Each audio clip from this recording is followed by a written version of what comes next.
என்னும் வேழமலை படிக்கட்டுகளை ஏறி கடக்கிறோம். இது ஒரு சிறு மலைக்கட்டு திவ்யதேசம்.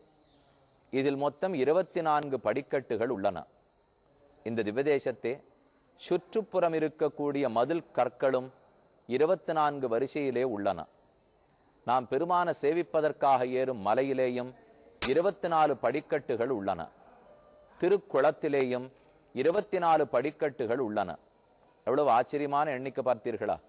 என காயத்ரி மந்திரத்திலே 24 எழுத்துக்கள் உண்டு. ஆகையால் அந்த காயத்ரியே தனக்கு அவயவமாக கொண்டிருக்கிற எம்பெருமானுக்கும் எல்லாமே இங்கு 24 உள்ளன. அதோடு மட்டுமல்லாமல் விசிஷ்டாத்வைத சித்தாந்தத்தின்படி பார்த்தால் அச்சித்தத்துவங்கள் மொத்தம் 24. அதாவது அறிவற்ற ஞானசூன்யங்களான தத்துவங்கள், அச்சேதனங்கள், பொருட்கள் மொத்தம் 24ன்னு கீழே பார்த்துருக்கோம். அந்த பொருட்களை இந்த 24 படிக்கட்டா வச்சுப்போம்.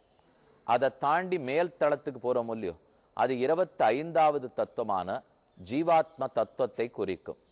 அந்த மேல் தளத்திலேருந்து இன்னும் சில படிக்கட்டுகள் ஏறினோம்னால்தான் தேவப்பெருமாளுடைய ஆஸ்தானம் கர்ப்பகிரகம் வரும். அப்ப 25 தாண்டி 26வது தத்துவம் பரமாத்ம தத்துவத்தை 26வது தத்துவமாகத்தான் கொண்டாடுகிறார்கள். ஆக அத்தை நமக்கு உணர்த்தி கொண்டே பெருமான் இப்படிக்கட்டுகளுக்கு மேல சேவை சாதிக்கிறார். படிக்கட்டு ஏறிவிட்டோம். பிராகாரத்தை வலம் வருகிறோம்.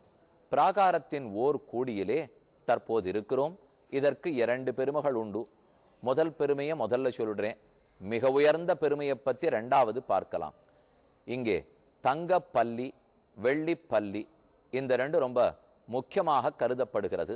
வடக்கேருந்து சரி, ஆந்திரத்திலிருந்து சரி, எங்கிருந்து மக்கள் வந்தாலும் தேவப்பெருமாளுடைய சன்னதியிலே இந்த 2 பல்லியை சேவிச்சுட்டு தான் போவார்கள். ஒரு ராஜாவுக்கு 2 பிள்ளைகள் இருந்தார்களாம். முனிவர் அந்த குழந்தைகள் சிறுவர்களை பார்த்து தண்ணீர் கொண்டு வான்னு சொல்லியிருக்கிறார். குடத்திலே தண்ணீர் ஏந்தி வந்தார்கள்.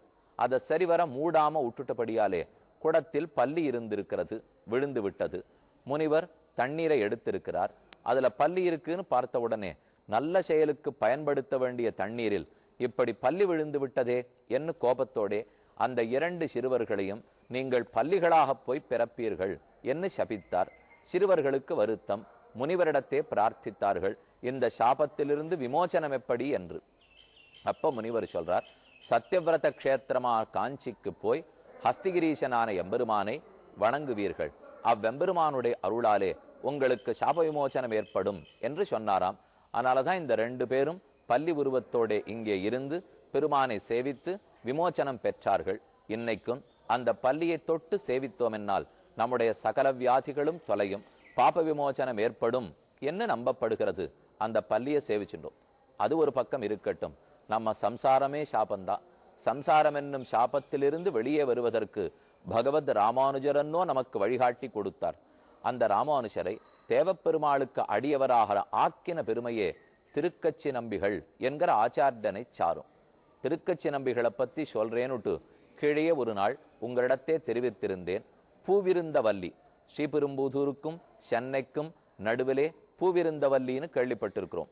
அங்கே மாசி மாசத்தில் மிருகசீர்ஷ நட்சத்திரத்திலே கஜேந்திரதாசர் என்பவர் அவதரித்தார். அவருக்கு தான் திருக்கச்சி நம்பிகள் என்கிற பேர் ஏற்பட்டது. கச்சி தேவப்பெருமாளுடைய ஆஸ்தானம். எங்கேயோ பூவிருந்தவல்லியில் இருந்தவருக்கு திருக்கச்சி நம்பிகள்ங்கிற பேர் எப்படி ஏற்பட்டதென்னால், அந்த சுவாமிக்கு பெருமானுக்கு ஏதாவது கைங்கரியம் பண்ண வேணும்னு ஆசை. கையிலே ஒரு விசிறி கிடைத்தது. அதை கொண்டு விசிறுகிற கைங்கரியம் பண்ணலாமே, அதற்கு திருவாலவட்ட கைங்கரியம்னு சொல்லுவார்கள். அது பண்ணணும்னு சுவாமிக்கு ஆசை ஏற்பட்டது. ஸ்ரீரங்கத்துக்கு போனார். திருவரங்கநாதனிடத்தே உனக்கு விசிறட்டுமான்னு கேட்டார். நானே 2 காவிரிக்கு நடுவிலே கிடக்கிறேன், எனக்கு ஒண்ணு வெப்பம் இல்லை, குளிர்தான், நீர் அடுத்த இடத்தை பார்க்கலாம்னார். சரின்னு திருவேங்கடத்துக்கு போய் உனக்கு விசிறட்டுமான ஸ்ரீனிவாச பெருமாளை கேட்டார். இங்க எப்பவுமே குளிர், 2 மாசம் மட்டும்தான் திருமேலையில வெயில், அதனால எனக்கு விசிற வேண்டாம், அடுத்த ஊரப்பாருன்னு சொன்னார். அங்கிருந்து சத்தியவிரத கஷேத்திரத்துக்கு வந்தார். இங்குதானே பிரம்மா வளர்த்த ஹோமகுண்டத்தின் நடுவுல தேவப்பெருமாள் தோன்றி இருக்கிறார். அப்ப வெப்பம் அவருக்கு தானே, விசிறணும்னா அவருக்கு தானே பண்ணணும் என்ன சிசுரோபசார கைங்கரியத்தை விடாமல் நித்தியப்படிக்கு திருக்கச்சி நம்பிகள் பண்ணி கொண்டு வருவராம். இதுல ஒரு ஆச்சரியமான செய்தி.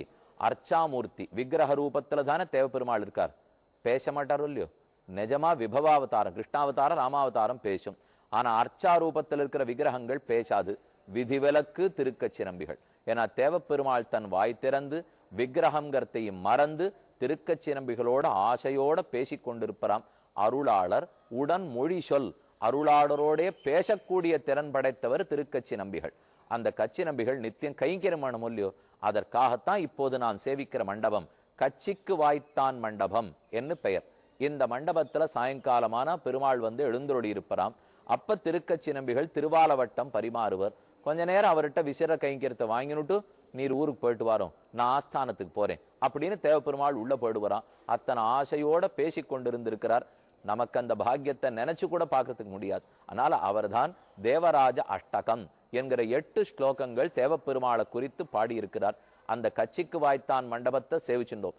இந்த மண்டபம் சாமான்யமான மண்டபம் அல்ல. இதுக்கு மற்றொரு பெருமை உண்டு. ராமானுஜருடைய திருவுள்ளத்திலே சில சந்தேகங்கள் இருந்தன.